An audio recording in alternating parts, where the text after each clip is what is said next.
Hello students. तो कल हमने जहाँ पर टॉपिक को छोड़ा था आज हम वहीं से स्टार्ट करें। कल हमने देखा था कि किस कंट्री के साथ हमारी किन स्टेट्स की बाउंड्री टच करती है। तो आज हमारा टॉपिक रहेगा उन बाउंड्रीज के नाम जो मतलब हमारे देश को और नेबरिंग कंट्री को अलग करते हैं। उस बाउंड्री का नाम, उसमें सबसे बड़ी बाउंड्री किसकी है, तो आज हम इसके बारे में डिस्कस करेंगे। तो आज हमारा क्लास सेकंड है जियोग्राफी की। तो हम स्टार्ट करते हैं कि हमने कल देखा था कि किन किन कंट्रीज से हमारी स्टेट्स की बाउंड्री टच करती है। तो इन बाउंड्रीज में एक क्वेश्चन ये भी उठता है कि किस कंट्री की सबसे बड़ी बाउंड्री इंडिया के साथ टच करती है। तो हमने यहाँ पर आपके लिए पहले लिख दिया है, सबसे ज़्यादा टच करती है बांग्लादेश। बांग्लादेश की कितनी बाउंड्री टच करती है, ये करती है 4096.7 किलोमीटर, मतलब 4096.7 किलोमीटर बांग्लादेश की बाउंड्री इंडिया को टच करती है। ठीक है।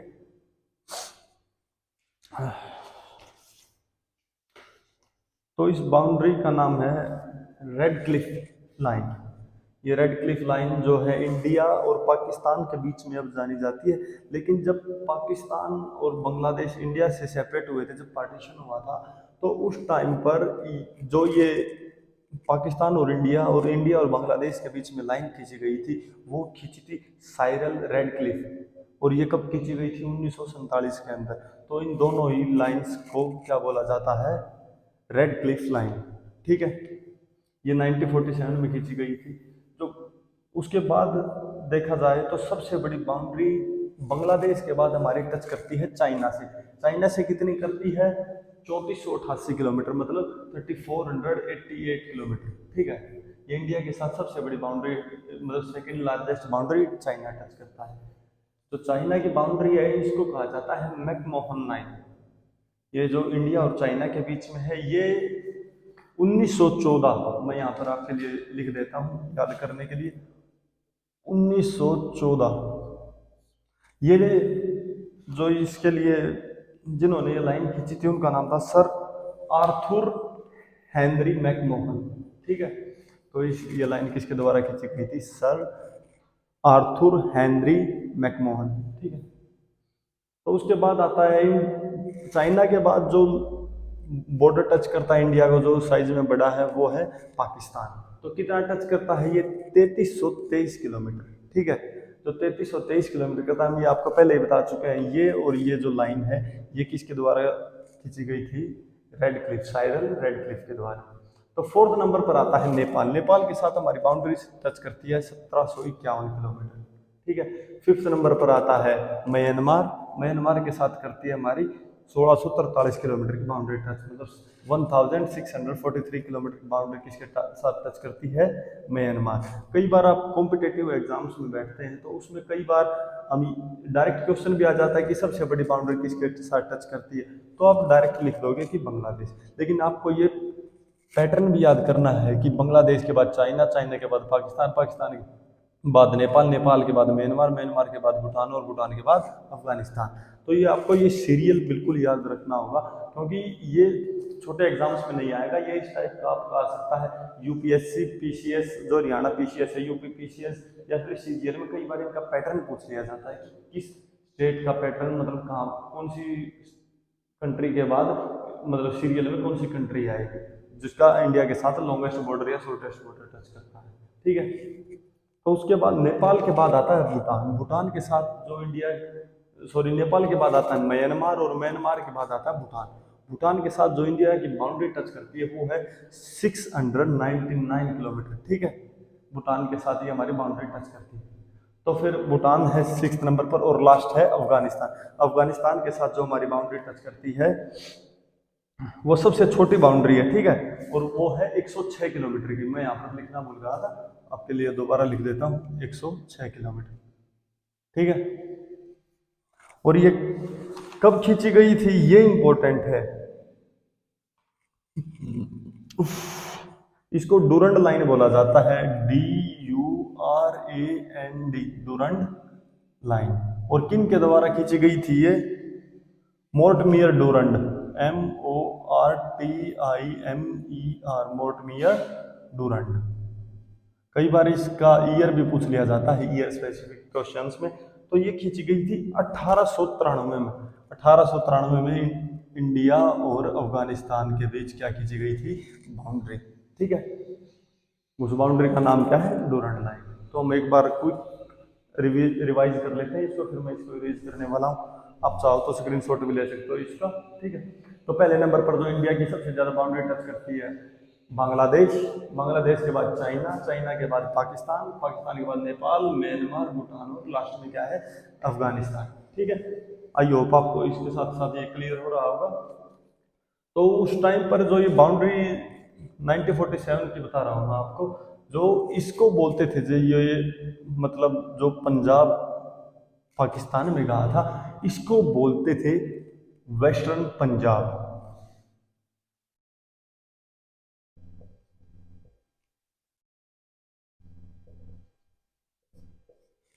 और जो ये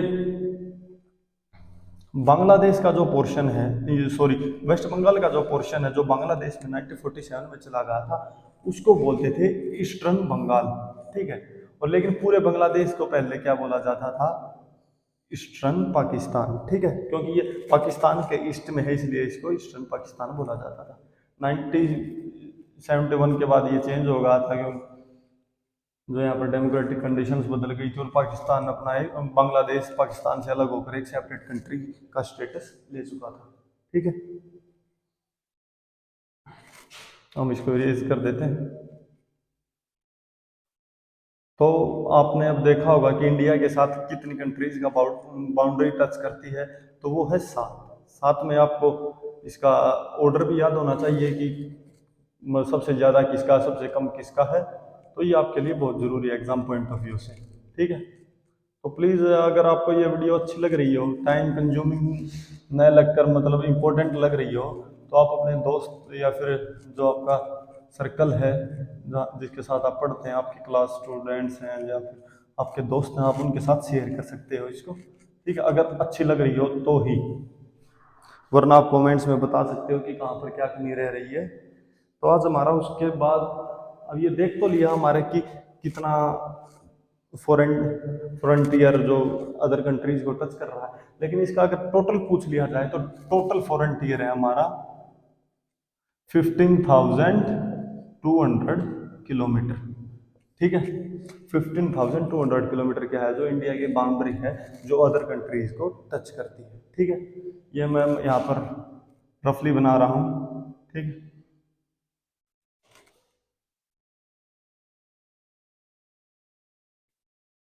ठीक है, तो आज हम पढ़ेंगे उसके बाद कि क्योंकि ये बाउंड्री तो ये टच हो चुकी है यहाँ तक, यहाँ इसके बाद ओशियन स्टार्ट हो जाते, समुद्र स्टार्ट हो जाते हैं। तो हम देखते हैं मतलब वाटर बॉडी स्टार्ट हो जाती है यहाँ से। तो सबसे पहले हम देखेंगे यहाँ पर वाटर बॉडी कहाँ से स्टार्ट। हमें ये जो पढ़ना है ये मैप के अकॉर्डिंग पढ़ना है। हम वैसे भी बता सकते हैं कि गुजरात है, आंध्र प्रदेश है, लेकिन क्या एक सीरियल में ऊपर से नीचे, नीचे से ऊपर तक ये इसके, क्योंकि आपको याद करने में आसानी होगी। सबसे पहले टच करता है गुजरात, गुजरात के बाद है महाराष्ट्र, महाराष्ट्र के बाद छोटा सा गोवा, गोवा के बाद कर्नाटका, कर्नाटका के बाद केरला, मैं यहाँ पर लिख देता हूँ। केरला के बाद है ये तमिलनाडु।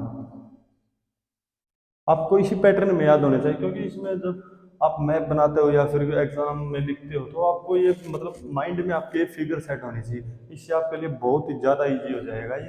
तो तमिलनाडु के ऊपर है आंध्रा, आंध्रा के ऊपर ओडिशा, ओडिशा के ऊपर है फिर वेस्ट बंगाल। तो आपने देखा कि हमारी बाउंड्री किन किन कंट्रीज के साथ टच करी थी। तो अब ये देखेंगे हम कि हमारे कोस्टल लाइन पर कौन कौन से स्टेट्स हैं। पहले है गुजरात, गुजरात की इसमें सबसे ज़्यादा लॉन्गेस्ट बाउंड्री है जो हमारे बुक्स में पढ़ाया गया आज तक, लेकिन मैं इसमें कुछ चेंज करना चाहूँगा आपके फॉर योर काइंड इन्फॉर्मेशन जो अगर हम टोटल की बात करें, जो टोटल बाउंड्री टच करती है वो है हमारी 7516.6 किलोमीटर। ठीक है, कोई पूछ लिया जाए आपसे ये बाउंड्री कौन सी है, आप ये नहीं कहेंगे कि यहाँ से लेकर ये, नहीं, ये जो हमारे आइलैंड्स हैं, जो इनकी भी कोस्टल बाउंड्रीज है, वो भी इसके अंदर इंक्लूडेड है।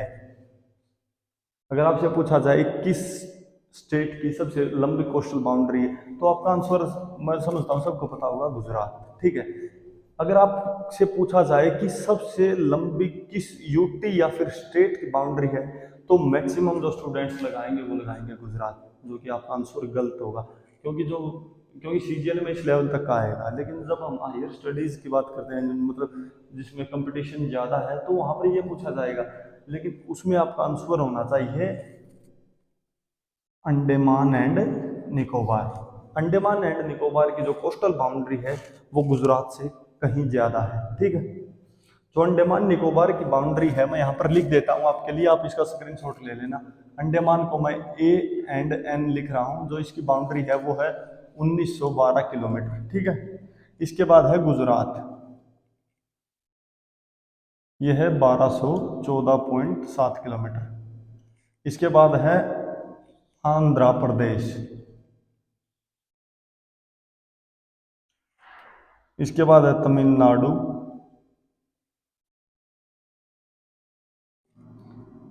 इसके बाद है महाराष्ट्र। ठीक है, महाराष्ट्र के बाद है केरला, केरला के बाद है उड़ीसा, और उड़ीसा के बाद है कर्नाटका, कर्नाटका के बाद है गोवा। गोवा की सबसे कम है, गोवा की है 101 किलोमीटर। ठीक है, और कर्नाटका की है 280 किलोमीटर। तो आपको ये पैटर्न भी याद रखना होगा, ये सीरियल है जो कि सबसे ज़्यादा किसकी है, सबसे कम किसकी है, क्योंकि नॉर्मल एग्जाम्स में नहीं, लेकिन सिविल सर्विसेज के जो एग्जाम्स होते हैं हरियाणा में, यूपी में, या फिर राजस्थान में आरएएस वगैरह, तो उनमें ये पैटर्न पूछने के ज़्यादा चांसेस रहते हैं। ठीक है, कई बार ये भी पूछ लिया जाता है कि जो हमारा ईस्टर्न कोस्ट है, मतलब ये कोस्ट है, इसका मतलब नॉर्थ से साउथ तक जो स्टेट्स आते हैं उनको मतलब एक सीरियल में लिखे, तो ये सीरियल होगा गुजरात, महाराष्ट्र, गोवा, कर्नाटका, केरला, तमिलनाडु। ठीक है, ये तमिलनाडु नीचे तक है। ठीक है, लेकिन गुजरात के बाद है सबसे लंबी आंध्र प्रदेश की। ठीक है, ये आपके लिए इनफ रहेगा, मोर देन इनफ है ये जो मैंने बताया है आपको।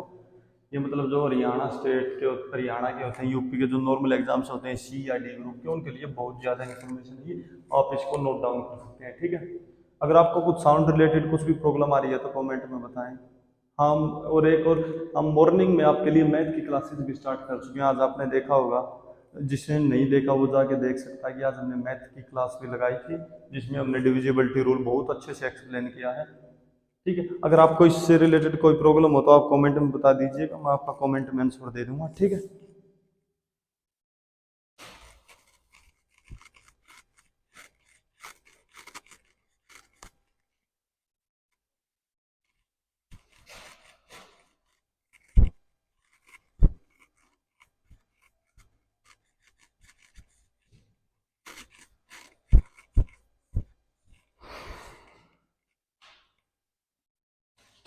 तो अब हम वो डिस्कस करेंगे जिसका मेरे ख्याल से आपको इंतज़ार होगा, तो आप सोच रहे होगे अभी तक वो डिस्कस क्यों नहीं किया है। तो अब हम डिस्कस करेंगे कि जो ट्रॉपिक ऑफ कैंसर जो इंडिया से पास होती है,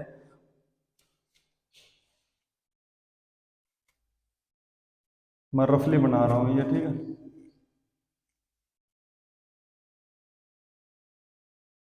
ऐसे यहाँ से पास होती है इंडिया से। ठीक है, तो ये किन किन स्टेट से पास होती है, ये बहुत बार क्वेश्चन आ चुका है। ये स्टार्टिंग में होती है गुजरात, GUJRAT। ठीक है, और जो ये सॉरी यहाँ से नहीं, ये मान लीजिए मतलब इन स्टेट्स को भी कवर करती है। बात यही ये है, जो नीचे दिख रहा है आपको त्रिपुरा, और त्रिपुरा के बाद है मिजोरम। ठीक है,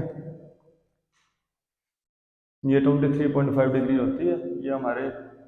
हाँ, एक वो रहेगा था पॉइंट की, जो हमारी कोस्टल लाइन पर जो स्टेट्स हैं उनकी संख्या कितनी है, number of coastal states.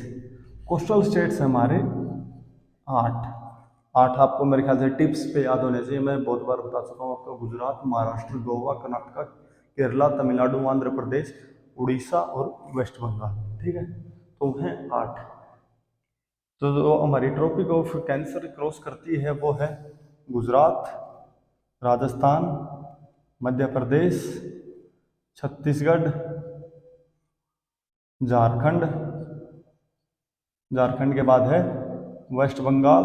Waste Bengal के बाद मैं यहाँ लिख चुका हूँ त्रिपुरा और मिजोरम। तो अब हम काउंट करेंगे ये किन किन से गुजरती है, कितने स्टेट्स हैं। दोबारा मैं आपके लिए रिवाइज कर देता हूँ। गुजरात, राजस्थान, मध्य प्रदेश, छत्तीसगढ़, झारखंड, वेस्ट बंगाल, त्रिपुरा और मिजोरम। कई बार इसका पैटर्न पूछ लिया जाता है कि मतलब वेस्ट से ईस्ट तक मतलब कौन कौन से स्टेट्स आते हैं इसमें। तो आपको पैटर्न बहुत जरूरी है याद रखना स्टेट्स का।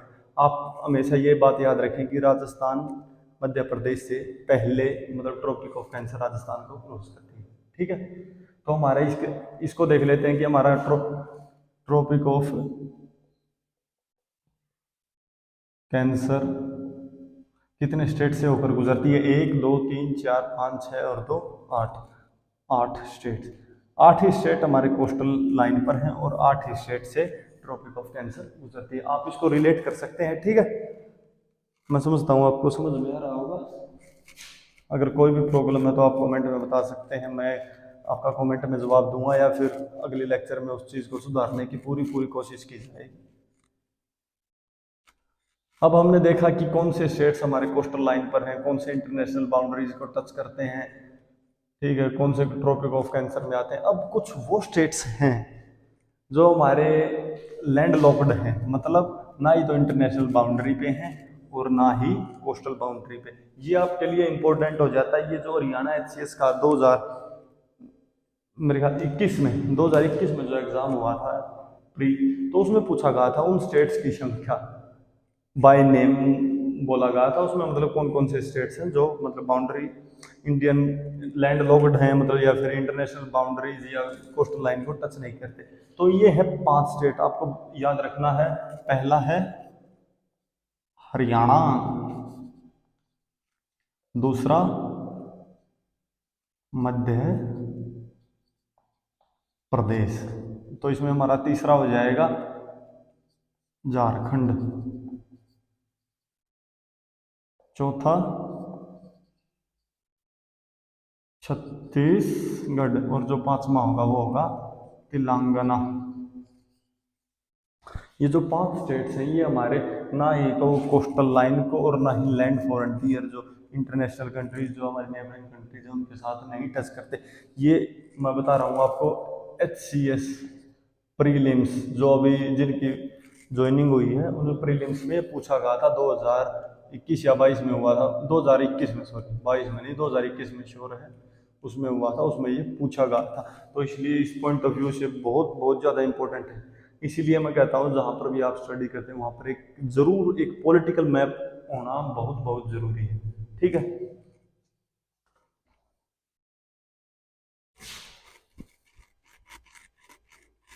तो अब मैं आपके सामने कुछ स्टैट्स रखता हूँ जो आपके एग्जाम पॉइंट ऑफ व्यू से बहुत ज़्यादा इंपॉर्टेंट है। जैसे कि पॉपुलेशन वाइज जो हमारी स्टेट्स है वो कौन सी बड़ी है, एरिया वाइज कौन सी बड़ी।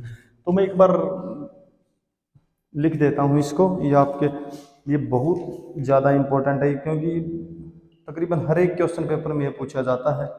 ठीक है, तो एरिया वाइज यहाँ पर मैं लिख देता हूँ एरिया।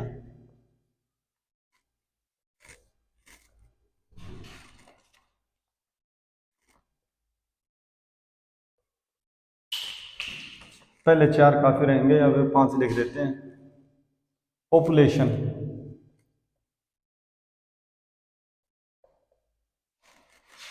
और यहाँ पे लिख देते हैं सेक्स रेशियो।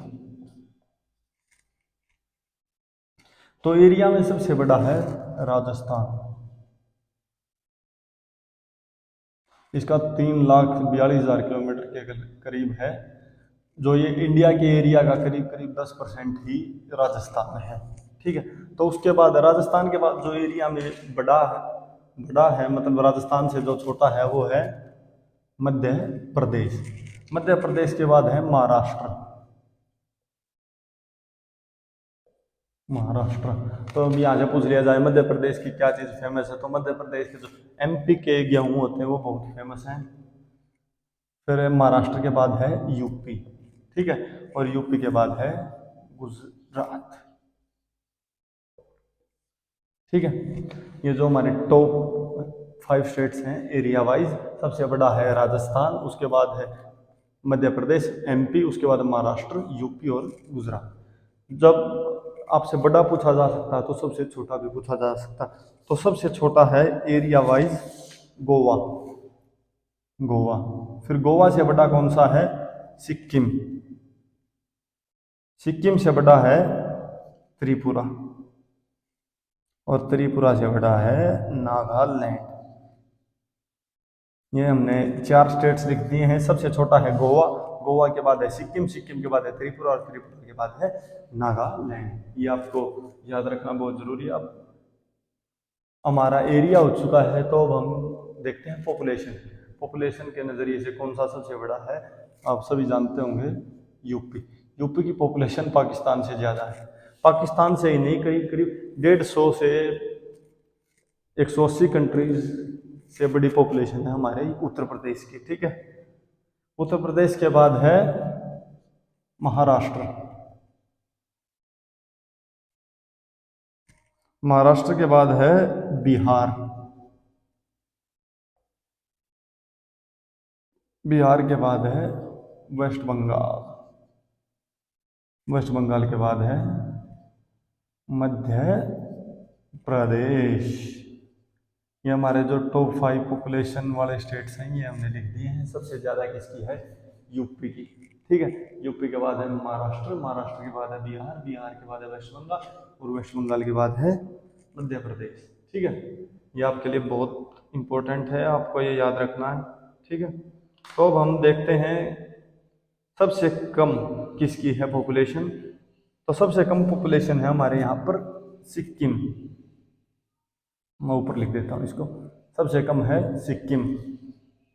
सिक्किम के बाद है मिजोरम।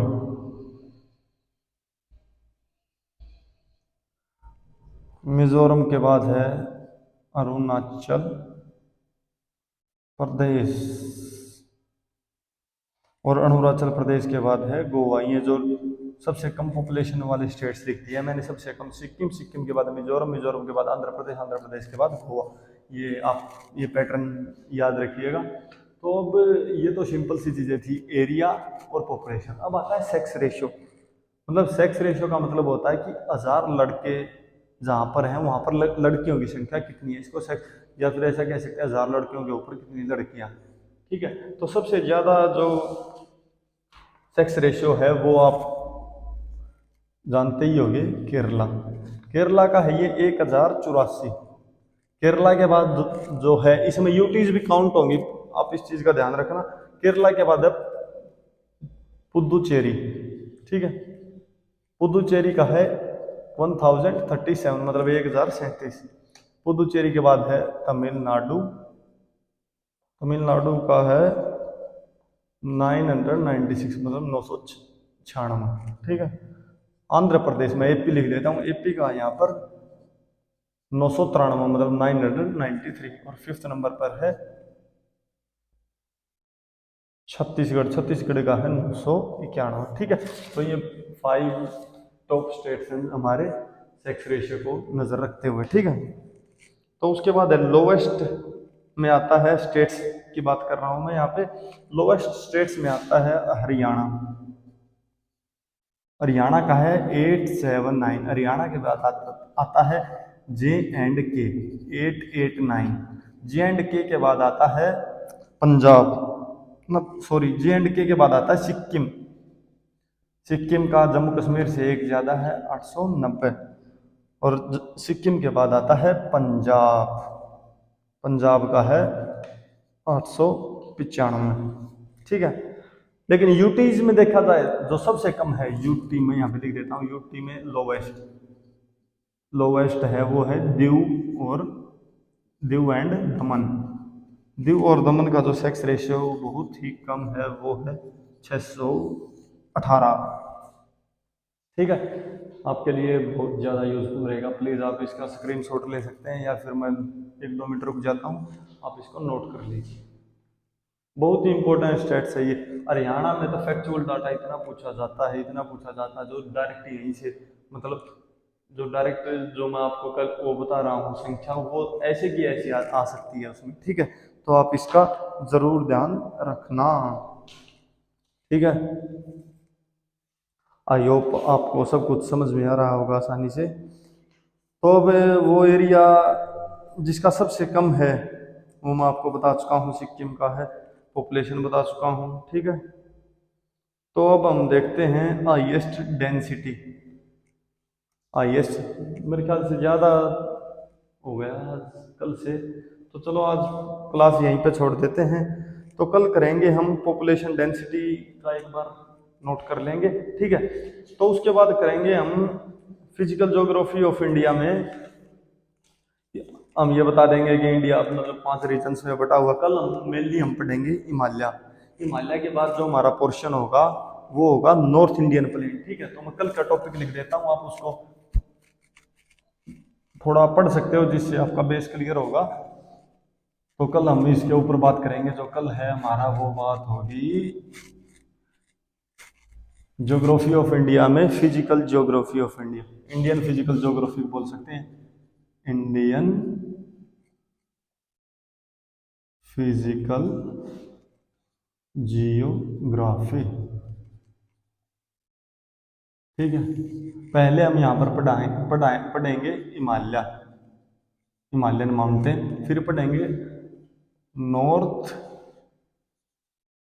Indian plain, planes. ठीक है, इसको हम 5 भागों में हम बांट चुके हैं। तो हमारा जो थर्ड रहेगा वो रहेगा peninsular India, peninsular India. Peninsular India के बाद रहेगा हमारा coastal plain, COSTAL, coastal plain. Coastal planes के बाद जो हमारा टॉपिक रहेगा वो रहेगा हमारा आइलैंड्स। ये इस पैटर्न से हम पढ़ेंगे। पहले पढ़ेंगे हम हिमालय, जो कल हमारा टॉपिक रहेगा हिमालय।